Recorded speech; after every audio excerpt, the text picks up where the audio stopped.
목소리를 읽도록 하겠습니다. 사랑은 불의를 기뻐하지 않으며 진리와 함께 기뻐합니다. 아멘. 오늘 말씀은 사랑은 불의한 모든 것을 기뻐하지 않습니다 라는 말씀으로 하나님 말씀 함께 나누도록 하겠습니다. 지난주 우리는 이제 어떻게 보면 지금 사랑에 대해서 굉장히 디테일하게 바울이 무슨 말을 하고 있는지를 저희가 살펴보고 있는데요.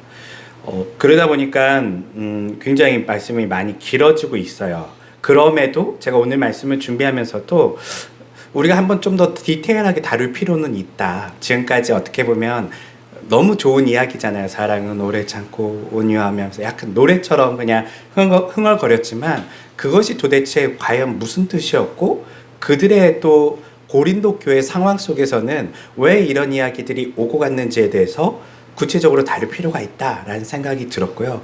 특별히 오늘 말씀을 준비하면서는 이래서 디테일하게 다룰 필요도 있구나라는 것을 오늘 말씀 속에서 더 이해하게 됐어요.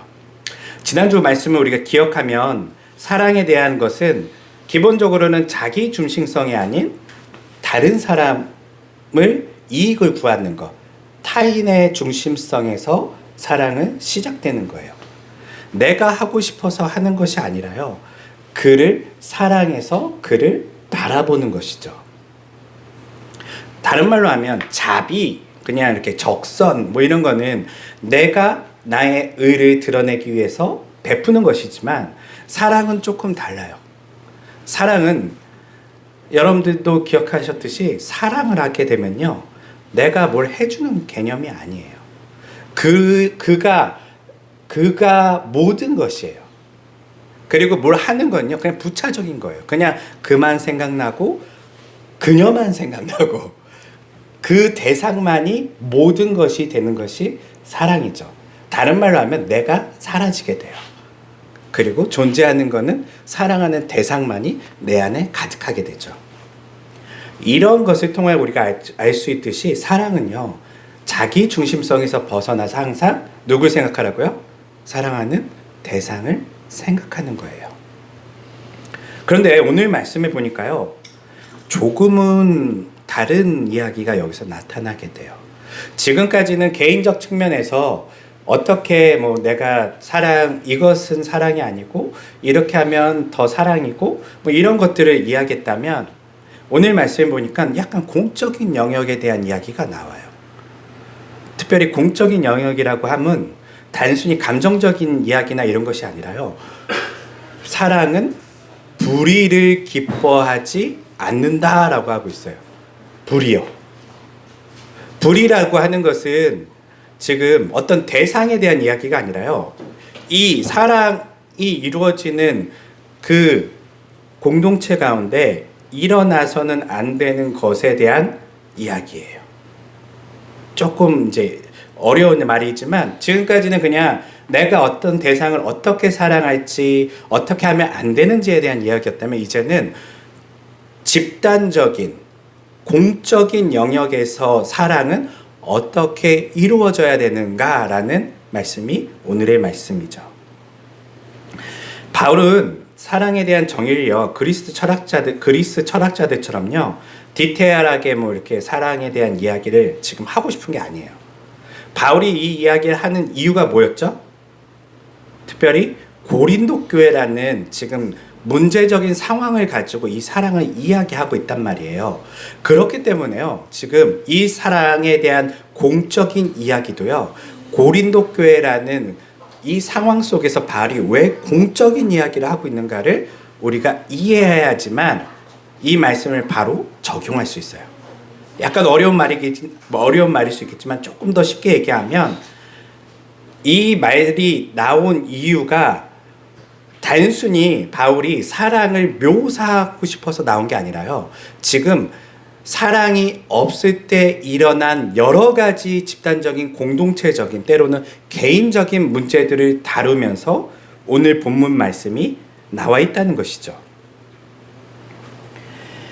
본문에 보면 사랑은 불의를 기뻐하지 않는다. 불의와 함께 기뻐하지 않는다라고 하고 있어요. 불의는 무슨 말일까요? 불의. 헬라어 원어에 보면 아디키아라는 단어예요. 네. 이 단어는 어떤 부정한 것, 사악한 것, 불공정한 것을 이야기해요. 네, 이게 다 불의예요. 쉽게 얘기하면 정의롭지 못한 것이 다 불의예요. 불의를 지금 이야기할 때 정의롭지 못한 것이 불의인데, 그런데 지금 왜 사랑과 정의롭지 못한 것을 같이 이야기하고 있을까요? 이걸 우리가 좀 질문해 볼 필요가 있어요. 여러분들이 머릿속에 사랑을 생각하는데 정의를 생각하시나요? 안 하잖아요. 이제 지금 바울이 그것을 지적하는 거예요. 정의롭지 못한 것은 사랑과 함께 갈 수 없다. 이것을 이해하기 위해서는 우선은 그 2000년 전 고린도 교회로 지금 조금 더 우리가 상상하며 들어가 보도록 하겠습니다. 고린도 교회에서 우리가 잘 아는 것처럼 고린도 교회의 가장 큰 문제는 서로 분열된 거였어요. 파가 나누고 서로 좋아하는 사람끼리, 때로는 좋아하는 스승님을 중심으로 그룹 지어졌어요. 그리고 서로 사랑한다 말은 하지만 늘 싸우고, 그리고 서로 다투며 분열되고 서로를 업신여겼던 그 공동체가 고린도 교회 공동체예요. 문제는 그들에게 사랑이 이것이 아닙니다, 사랑은 이런 것입니다 라고 바울이 이야기하다가 이 공동체들 가운데 어떤 일들이 많이 일어나냐면요, 우선 분당 짓기 시작하면 그룹이 지어지잖아요. 그 그룹 안에서 그들이 어떤 형태로 사랑을 말하는데, 그 사랑이 바울이 봤을 때는 이건 있을 수 없는 사랑이란 얘기죠. 어떤 형태였냐면 바로 불의를 눈감아주는 거예요. 자기 편이라고 그가 잘못한 것에 대해서 그냥 사랑으로 덮고 갑시다 라고 이야기한다는 것이죠. 바울은 그게 그렇게 사랑은 같이 갈 수 없어, 불의와 사랑이 함께 갈 수 없어 라고 이야기하고 있어요. 그 다음에 본문 말씀의 뒷부분에 보면 뭐가 또 나오죠? 사랑은 뭐하고 같이 간다고요? 진리와 함께 기뻐하고 있대요. 사랑이 비로소 어디에서 이것이 기뻐할 수 있냐면 불의가 아닌 진리와 함께 할 때 기뻐할 수 있대요. 여기서 나오는 진리는 우리가 아는 것처럼 그냥 단순하게 진리, 변하지 않는 것을 이야기하는 것뿐만 아니라요, 이 진리라는 단어는요, 사실을 말하기도 해요. 그리고 불변하는 것, 때로는 진실을 말해요. 앞에 불의가 단어가 있었다면, 그것이 정의롭지 못하다는 것이라면, 이 뒤에 진리는 그것과 반대되는 개념인데, 이 진리는 앞에 것이 어쩌면 공정하지 못하고 거짓된 것이라면, 이 진리는 정의롭고 때로는 사실을, 진실을 기반하고 있다는 것이에요. 그리고 사랑은 여기서 기뻐할 수 있대요.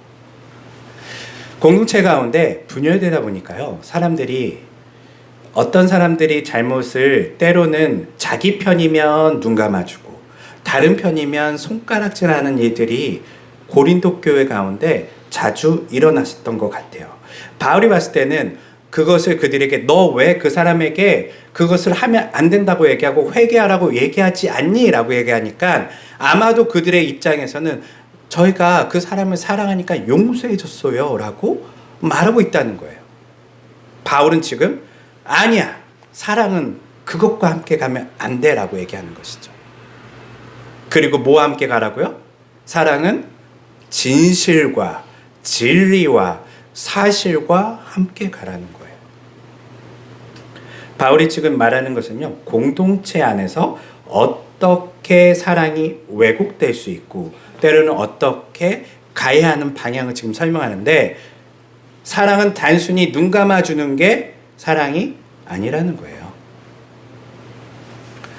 이것을 고린도 교회만 바라볼 게 아니라 사실은 우리 시대에도 너무나 자주 일어나는 일들이죠. 사람들이 그룹이 갈리고요. 자기 편이 갈리고 정치적인 입장이 갈리고 여러 가지 자신의 이익관계가 같이 묶이면요. 나와 함께하는 사람들의 잘못은 아주 조그맣게 보고요. 다른 편에 있는 사람들의 잘못은 크게 여겨서 그것을 공격해요. 그리고 내 편일 경우는 우리가 다 남인가 봐주고, 그렇지 않을 경우는 적으로 간주하고 공격하는 모습들이 여전히 오늘날 공동체에서도 일어나죠. 여러분들 모두 다 경험해 보셨죠? 저도 경험해 봐요. 그리고 실제로 저희가 직접 그렇게 하고 있어요. 한국 사회는 굉장히 분열된 사회라고 얘기를 해요. 한국 사회의 발전에 가로막는 여러 가지 원인 중에 최고의 원인을 분열로 봐요.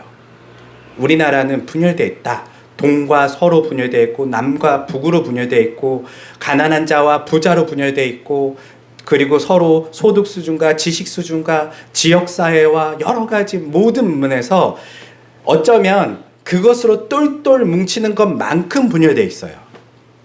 그러다 보니까 늘 어떤 일이 일어나냐면 이 바울이 지적한 것처럼요. 불의한 일에 대해서 사람들이 사랑이라고 표현하면서 덮어주고 있다는 것이죠. 그리고 타인에 대해서 어떻게 한다고요? 그것을 공격한다는 것이죠. 이 본문을 보면서 저는 그런 생각이 두 가지의 어떤 큰 주제들이 좀 머릿속에 떠올랐어요. 하나는 제가 사실 올 초였나요? 작년 말이었나요? 한 분이 해외 나가셨던, 높으신 분이 해외 나가셔서 사고를, 어떤 이렇게 말실수를 하셨던 일이 저는 기억이 나요. 저의 정치적인 입장은 사실 저는 그렇게까지 어느 한 편에 드는 편은 아니에요. 근데 제가 거기서 깜짝 놀랐던 게 뭐냐면요. 분명히 제 귀에는 뭐가 들려요. 뭐라고 하는지 다 들려요. 누가 봐도 다 들려요. 그런데 희한하게 우리나라 사람들이요. 어떤 정치적인 입장을 가진 사람들은 안 들린대요. 어떤 정치적인 입장의 사람들은 아주 잘 들린대요. 저는 이걸 보면서 와, 이거 진짜 희한한 그 모습이다. 근데 거기에 누가 있냐면요. 그리스도인들도 있어요. 그리스도인들도 똑같이 자신의 정치적인 성향을 가지고 어떨 때는 잘 들리고 어떨 때는 잘 안 들린대요. 전 보면서 너무 어이가 없고 화가 났어요. 아닌 건 아니잖아요.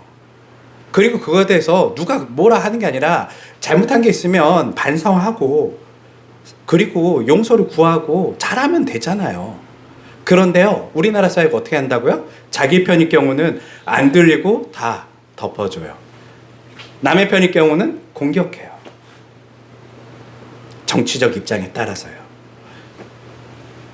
이걸 보면서 야, 저거 사랑 아닌데, 그들이 정말 저 리더를 사랑한다면 그렇게 행동하면 안 되는데, 그가 바로 서길 바란다면 잘못한 거에 대해서는 정확하게 얘기하고 고쳐갑시다라고 얘기하는 것이 맞을 텐데, 이런 일들이 지금 우리 사회 속에서 사랑이란 이름으로, 용서라는 이름으로 버젓이 일어나고 있다는 거예요. 바울은 그게 아니라는 거예요. 사랑은 뭐와 함께 갈 수 없다고요? 불의와 거짓과 정의롭지 못한 것과 함께 갈 수 없대요. 사랑은 반드시 뭐와 함께 가야 된다고요? 진리와 진실과 사실과 함께 가야 된대요. 그러면 성경에는 그에 대한 예가 있어야 될 거 아니에요. 어떤 예가 있을까요? 사랑은 진리와 함께 가고 정의롭지 못한 불의와 함께 가지 않는 아주 강력한 예가 사실은 성경에 있어요. 그게 뭘까요? 십자가예요. 네. 하나님은 우리의 죄를 눈 감아 주시지 않으셨어요? 하나님이 우리를 너무 사랑하시는데도요, 우리의 죄를 눈 감아 주지 않으세요. 그리고 하나님께서 그 십자가를 바라보면요, 우리의 죄를 얼마나 철저하게 정의롭고 공의롭게 처리하시는지를 볼 수가 있어요. 우리의 죄가 어떤 죄였죠? 하나님을 반역한 죄예요. 우리 마음대로 살고 싶어서. 우리가 하나님처럼 되고 싶고 누구의 간섭도 받고 싶지 않고 내가 신처럼 이 세상에 떵떵거리며 누구의 통제도 받지 않고 살고 싶어서 우리는 하나님을 배신했죠. 그런데 그 죄는 단순히 그냥 누구의 말을 안 들은 죄가 아니라요. 그 대상이 하나님이었단 말이에요. 그 죄를 갚을 수가 없어요. 이 피조물로서는요. 하나님께서 고민하시죠. 저들이 단순히 그냥 그들이 하나님 제가 죄를 지었네요. 덮고 가자. 이렇게 하자니 하나님의 공의가 살지 않고요. 하나님이 정의로운 분이 아니게 되고요. 그렇다고 그냥 그들을 처벌하자니 하나님의 사랑이 또한 거기서 나타날 수가 없는 거예요. 정의와 사랑이 함께 가야 하는데 어떻게 함께 갈 수 있을까 하나님은 생각하시게 되죠. 그리고 결정을 내리신 게 무엇이었냐면 그 죄에 대해서는 철저히 처벌을 받는 거예요. 누가요? 인류를 대신해서 하나님의 아들인 그리스도 예수께서 처벌을 받으시죠. 그가 십자가에 죽으심으로 우리가 감히 지불할 수 없는, 우리가 감히 그것을 해결할 수 없는 죄에 대한 모든 대가를 예수님께서 치르셨어요. 그리고 그 안에서는 어떤 일이 일어나냐면 하나님의 사랑이 또한 나타나게 되죠. 어떤 사랑이죠? 우리를 얼마나 사랑하시는지가 그 십자가에 달리신 예수 그리스도를 통해서 드러나게 돼요. 그래서 우리는 십자가를 바라보면요, 두 가지가 다 보여야 돼요. 하나는 하나님의 사랑이고, 근데 이것만 보이면 안 돼요. 여기에 뭐가 있다고요? 하나님의 정의예요. 죄를 철저히 처벌하시는 하나님의 공의와 정의죠. 이렇게 사랑은요, 정의와 함께 가는 것이라고 하나님이 친히 예수 그리스도의 십자가를 통하여 우리에게 보여주셨어요. 그런데 오늘날 우리 그리스도인들의 사랑은 이것과는 다르다는 거예요. 한쪽으로 너무 치우쳐져 있어요. 사랑하니까 다 덮어줘요. 허물을 덮어주는 거 맞아요. 특별히 오늘 본문에 보니까요, 7절에 보면 사랑은 뭘 한다고 써있냐면 모든 허물을 덮어준대요. 그런데 바울이 이 본문의 말씀을 쓰기 전에 생각이 나는 거예요. 이것만 쓰면 이 사람들 또 오해할 텐데. 그냥 덮어주는 게 아니라 우선 정의에 대한 문제를 해결하고 덮어주는 거예요. 무슨 말이냐면 그가 잘못한 것에 대해서는 회개할 수 있게끔 정확하게 얘기해야 되는 거예요. 그게 그 사람을 사랑하는 거예요. 너가 이런 잘못을 했니? 죽어, 이게 아니에요. 그러니까 빨리 하나님께 돌아와야 해. 그것은 잘못한 거야. 반성해야 돼. 이게 바울이 말하고 싶은 거예요. 그리고 나서 그가 회개할 때 그를 덮어주는 것이죠. 괜찮아. 나는 너를 끝까지 정죄하는 사람이 아닌 나도 너와 같은 죄인으로서 너와 함께 할게. 이게 바로 사랑과 정의가 실현되었을 때 나타나는 용서이고, 그리고 그때의 허물을 덮어주는 거예요. 그런데 그런 일들이 실제로는 공동체에서 잘 일어나지 않아요. 한쪽으로만. 때로는 너무 정의만 강조해서 사람을 잃어버리기도 하고요. 때로는 너무 사랑만을 강조해서 교회 안에 정의가 파괴되고, 뿐만 아니라 공동체라는 모든 것이 지금 무너져 버리는 일들이 일어나게 된다는 것이죠. 오늘날 우리가 사는 이 특별히 한국 교회와 한국 사회는 고린도 교회를 보면 너무나 우리와 잘 맞아요. 우리가 딱 이렇잖아요. 불의를 눈 감아주고, 그리고 사랑을 함부로 그렇게 이야기해요. 용서를 함부로 이야기해요. 한국 사회에 보면 가슴 아픈 일들이 특별히 많죠. 우리가 잘 아는 것처럼 사랑은요, 이 부분이 해결이 됐을 때 일어나는 것인데 그것이 해결이 안 돼서 끝까지 뭔가 사랑이 거기서 피울 수 없는 아픔으로만 드러나는 사건들이 우리 한국 사회에 너무 많아요. 여러분들이 잘 아시는 것처럼 세월호 사건들이 그랬었고요. 그리고 최근에 이태원에서 일어났던 참사도 그 사건이죠. 어떻게 한국 사회가 이것을 다루고 있나요? 어떻게 한국 교회가 이것을 다루고 있나요? 우리가 잘 아는 것처럼요. 그냥 덮고 가자라고 하고 있어요. 에이, 어쩔 수 없는 일이었어. 덮고 가. 그거 누구 찾아낸들 무슨 의미가 있어. 뭐 그 사람이라고 고의로 부르고 싶었겠어? 덮고 가. 이게 우리 언론과 우리 정치와 한국 사회에 있는 많은 사람들이 암묵적으로 동의하면서 하고 있는 행동들이에요. 그런데 이렇게 덮으니까 어떤 일이 일어나죠? 그 안에서 정말 사랑이 일어나나요? 아니요. 더 심한 분열과 더 심한 아픔이 일어나요. 용서가 일어나야 될 자리에 미움이 일어나고요. 분열이 일어나요. 아까 얘기했듯이 사랑은 뭐와 함께 가야 된다고요? 진리, 사실, 진실과 함께 가야 돼요. 한국 사회에 진실이 규명되지 않은 많은 일들이 있어요. 특별히 최근에는 뉴스에서 저도 깜짝 놀랐어요. 아직도 이런 발언을 하는 사람이 있나? 제주에서 있었던 그 우리 민족의 아픈 일이죠. 4.3 사건에 대해서도요. 진실을 왜곡해버려요. 사실을 왜곡해버려요. 그러면 어떤 일이 일어날까요? 그 왜곡된 자리에는요. 실제로 연합이 일어나는 게 아니에요. 분열이 일어나요. 정의가 실현되지 않으면요. 사랑은요. 사실과 진리와 진실이 규명되지 않으면요. 거짓 속에서는 분열과 아픔만 일어나요. 근데 이런 발언들이 지금 여전히 한국 사회에서 일어나고요. 광주에 있는 사람들이 버젓이 살아가 있는데도 아직도 이것에 대해서 왜곡하는 사람들이 일어나고요. 전 이걸 보면서 아니 사람들이 눈 뜨고 있는데 생존자들이 아직도 저렇게 시퍼렇게 살아있는데 어떻게 저런 일들에 대해서 쉽게 거짓을 이야기하고 왜곡시키는 일들이 일어날까? 우리나라에서요.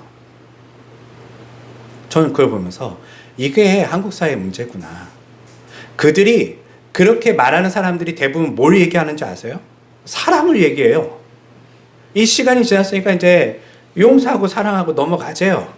어떻게 우리가 그렇게 하면 분열돼서 안 된대요. 하나 되기 위해서는 좀 덮고 가야 된대요. 허물을요. 천만의 말씀이에요. 바울이 정확히 지적하는 거예요. 이거 해결하지 않으면 사실과 진실을 규명하지 않으면요. 사랑은 그 안에서 기뻐할 수가 없어요. 소수의 몇몇 사람들의 아픔을 그냥 밟고 넘어가는 것은요. 그것은 사랑이 아니라요. 그것은 잔인한 폭력이죠. 바울이 이렇게 공동체적으로 사랑을 이야기할 때 지금 이 문제를 강력하게 지금 짚고 넘어가는 거예요. 이게 해결되지 않으면요. 교회에 연합이 일어나지 않아요. 고린도 교회가 하나 될 수가 없어요. 거기에는 반드시 정의가 실현되어야 되는 거예요. 다른 말로 하면 사실이, 진실이 규명되어야 되는 것이죠. 오늘날 우리나라의 교회에서도 이런 일들은 너무나 많이 일어나고요. 특별히 우리나라 사회를 보면 이게 너무 습관처럼 돼 있어요. 덮고 가는 거예요. 이게 진실이 규명돼야지 다음에 그런 일이 일어났을 때 그것을 방지할 수 있잖아요. 사람들이 경각심을 가질 거 아니에요. 이런 일이 일어나지 않게 해야 되겠다. 그런데 덮고 가고 왜곡할 수 있고 왜곡할 수 있다는 것이 역사 속에서 사람들의 인식 속에서 자리 잡으면요. 앞으로 미래는 어떻게 될까요? 다 그렇게 해요. 또 무슨 문제가 생기면 덮고 가요. 이 말은 뭐냐면요. 자라나는 우리들의 자녀 세대에게도 우리는 지금 잘못된 유산을 남겨주는 거예요. 저들에게도 분명히 이제 곧 그런 일이 터져요. 왜냐하면 진실이 왜곡될 수 있다는 것을 우리 어른들이 보여줬기 때문에. 우리의 책임은 맞아요. 사랑이 총 목적이에요. 사랑을 하기 위해서는 뭐가 돼야 된다고요? 진실이 진리가 함께 가야 돼요. 불의와 거짓과 그냥 덮는 것은 사랑이 아니에요. 그걸 사랑이라고 얘기하면 바울이 안 된다고 얘기하고 아닌 것에 대해서는 정확한 회개를 촉구하고 그리고 돌이켜서 그가 회개할 때에 비로소 하나 될 수 있는 거고요. 비로소 용서가 일어날 수 있는 거고요. 비로소 진실이 규명되었을 때 이제 마음이 상처받았던 사람들이 이제 회복될 수 있는 것이고 그때의 사랑이 나올 수 있는 거예요. 이것이 되지 않았는데 어떻게 사랑을, 용서를 미리 얘기할 수 있냐는 것이죠. 사랑하는 성도 여러분, 오늘 말씀을 준비하면서 사회적인 이야기들을 사실 강단 여기 지금 말씀 가운데 하는 게 쉽지는 않아요. 그렇지만 저는 이것이 우리가 너무나 간과된 일이라고 봐요. 그러니까 여전히 아직도 뭔 일만 터지면 뭐 하냐면 안 들린대요. 기억이 안 난대요. 다 습관처럼 얘기하잖아요. 죄송합니다. 이 말을 못 하잖아요. 제 잘못입니다. 제가 부주의했습니다. 잘하고 싶었는데 제가 잘못했네요. 라고 그 사과를 못 하잖아요. 어쩔 수 없이 일어났습니다. 뭐가 어쩔 수 없어요. 어쩔 수 없이 일어났어도 책임자들은 다 있잖아요. 이것을 우리 자녀 세대들한테 지금 우리는 물려주고 있는 거예요. 그들이 정확히 보고 있죠. 진실은 왜곡될 수 있구나. 그러면 이제 앞으로 잘못하면 어떻게 해야 될까요? 용서를 구할까요, 사람들이요? 아니요. 다 모른 채예요. 모르는 일이에요. 제 잘못이 아니에요. 그냥 어쩔 수 없이 일어났던 일들이에요. 이것이 사람들 속에서 계속적으로 그냥 정치권에서만 일어나는 것이 아니라 지금 연예계에서도 그렇게 다 얘기하고 있죠. 잘못하면 뭐 어쩔 수 없었어요. 기억이 안 나요. 술 먹어서 생각이 안 나요. 교회에서는 안 일어나나요? 교회에서도 일어나고 있죠. 특별히 한국 사회에 보면 교회에서 이런 일들이 일어나지 말았어야 되는 큰 사건이 있었어요. 2000년 초반에 아마 여러분들 기억나실 거예요. 청년 사역을 하는 한 목사가 성범죄를 크게 저질렀었죠. 그때 교회의 판단이 어땠는지 기억나세요? 그에게 그가 정말 회개하고 돌아왔나요? 아니요. 퇴직금까지 받아왔고요. 저기 젊은이들 더 많은 홍대에다가 큰 교회를 세우고 버젓이 교회 목사로서 잘 있어요. 여전히 그 교단 안에 소속돼 있어요. 그리고 그들이 하는 얘기가 뭐냐면 하나님이 용서하셨는데 왜 너네들이 그렇게 그것을 죄를 묻느냐라고 얘기하고 있어요. 어떤 처벌도 제대로 일어나지 않았어요. 잠깐 쉬었죠. 그냥 여론을 잠재우기 위해서요. 이런 게 한국 사회에 정치나 교회나 연예계나 사회 속에서, 직장 속에서 일어나고 있다는 거예요. 앞으로 어떻게 될까요? 우리는 계속 그렇게 불의한 사회를 만들어 갈 거예요. 사랑하는 성도 여러분, 기독교인들만이라도, 우리 믿는 사람들만이라도요, 우리의 목적은 뭐예요? 사랑이잖아요. 그 사람 죽이자는 게 아니에요. 사랑이잖아요. 사랑하기 위해서는 뭐가 필요하다고요? 진실이 규명돼야 돼요. 정확한 사죄가 있어야 돼요. 죄인은 회개할 수 있는 기회를 줘야 돼요. 덮으면 회개할 수 없어요. 그러다 보니 전 뉴스를 볼 때마다 너무나 슬퍼요. 끊임없이 일어나고 있어요. 불의한 일들이요. 뿐만 아니라 이 불의한 일들에 대해서 같은 이권을 가진 사람들이 다 사랑으로 덮자라고 얘기하고 있어요. 그렇다면 뭐 다른 정치적인 사람들은 다 괜찮나요? 그렇지 않아요. 전 정치인들 모두를 비판하고 싶어요. 다 자기 당에 있으면, 자기 편에 있으면 다 그냥 별거 아니래요. 뭐가 별거가 아니에요.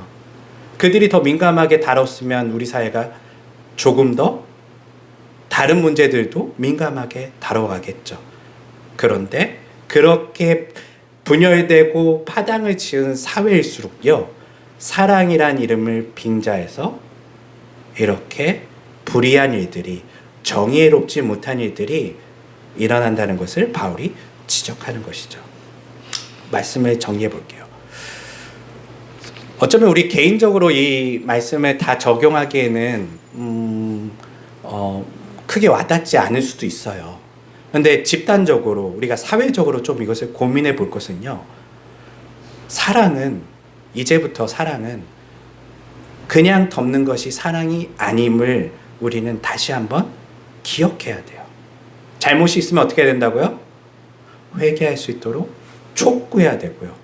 그리고 그가 진실을 이야기하고 사실을 이야기할 때 비로소 그 잘못에 대한 피해자들도, 그 잘못을 당한 고통받는 그 대상자들도 회복될 수 있고, 비로소 우리 사회가, 우리 공동체와 우리 교회가 연합되고 하나 될 수 있는 거예요. 여러분들은 어떠세요? 여러분들 편에 대해서는 관대하지 않으신가요? 여러분들의 같은 정치적인 입장이나 같은 지역적인 입장이나 여러분들과 더 유사한 사람들, 가까운 사람들하고는 그들에 대해서는 더 관대하지 않으신가요? 가정 안에서는 어떠세요? 가정에서는 공의가 잘 실현되고 있나요? 아이들에게만 공의를 강요하고 과연 부모님들은 공의로우신 분들이실까요? 먼저 공의가 실현되기 위해서는 어른인 더 우선된 리더들이 자진해서 나의 잘못을 고백하고 그리고 회개하는 모습이 먼저 필요하지는 않을까요? 하나님께서는 우리를 사랑으로 묶기 원하세요. 하나 되게 원하세요. 그러기 위해서는 우리는 여기에 주목해야 되는 거죠. 그리스도의 십자가는요, 정의를 세웠어요. 그리스도의 십자가는요, 하나님의 공의가 드러났어요. 그리스도의 십자가는요, 하나님이 어떻게 우리를 사랑하시는지 아주 확실하게 보여줬어요. 죄에 대한 심판과 그리고 우리를 회복시키고 용서하시는 그 모든 것이 십자가에서 일어났다는 것이죠. 우리 사회가 회복되기 원한다면, 우리 가정이 회복되기 원한다면요, 거기서부터 시작돼야 될 것 같아요. 공의에 대한 실현. 잘못하신 분이 있으면 가족들이나 나에 관련된 사람들에게 이야기해 주세요. 내가 이런 부분에서 사실은 미안하다, 속여왔다, 죄송하다. 그리고 내가 반성하고 이거에 대해서 앞으로 그러지 않으려고 하겠다. 고백이 있으면 그 공동체 안에 어떤 일이 일어날까요? 회복이 일어나죠. 물론 처음엔 당황스러워요. 처음에는 시끄러울 수도 있어요. 하지만 그 일이 일어난 후에 비로소 용서가 가능한 거고요. 그 일어난 후에 사랑이 거기서 피울 수 있다는 것을 기억하시면서 공의와 정의와 함께 사랑하시는 모두가 되시기를 주님의 이름으로 축원합니다. 기도하겠습니다.